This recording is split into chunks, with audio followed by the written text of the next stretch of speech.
So ingozi enkulu ke ngoba ngcwele ukungaboyi uThixo. Yeyona ngozi enkulu efanele sizimisele kuyo thina senze kangangokuthi uThixo simoyile.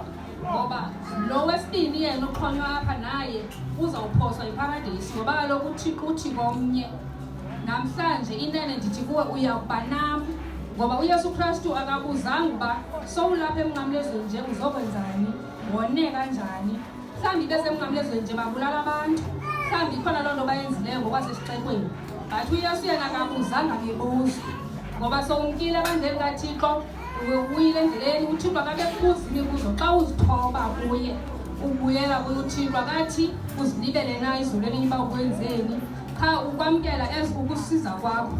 Ndiyamthanda lo wesibini ngokuthi awumoyiki na ndiyayithanda loo ndawo leyo. uYesu Kristu athi inene ndithi kuwe ndizawuba nawe eparadesi kabawo. Iparadesi ke ngendlela endiyibona ngayo mna ndicinga ukuthi yindawo ekungangeni noba ngubani ekufuneka ukuthi usebenze nzima uziyongena eparadesi. Iparadesi yindawo umosi engcwele akusekho kufa akusekho kulamba akusekho zinhlungu konwatyiwe nje ngabantwana bakaThixo. But ixhala lam ke njengoba sigcwele apha ingaba sawuya na iparadesi ngoba kaloku sikhonza nje asikhonzeli uba simane sisecaweni everyday sikhonzela into esinethemba layo ezayo.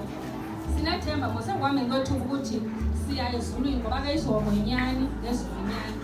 Sinelaa themba lokuthi siya ezulwini ngenye imini but ngokwangoku sisesemhlabeni ngaba sinazona ii-qualifications zokungena eparadesi ngoba eparadesi akungeni nje uvele uqokelele lo khikhi wonke yomgalela eparadesi. I believe ukuthi kuzaba khona abantu abasilection njengoba izwi lenkosi lisitsho ukuthi ngabo bonke abathi inkosi abawungene kumnganeni ngokamazulu.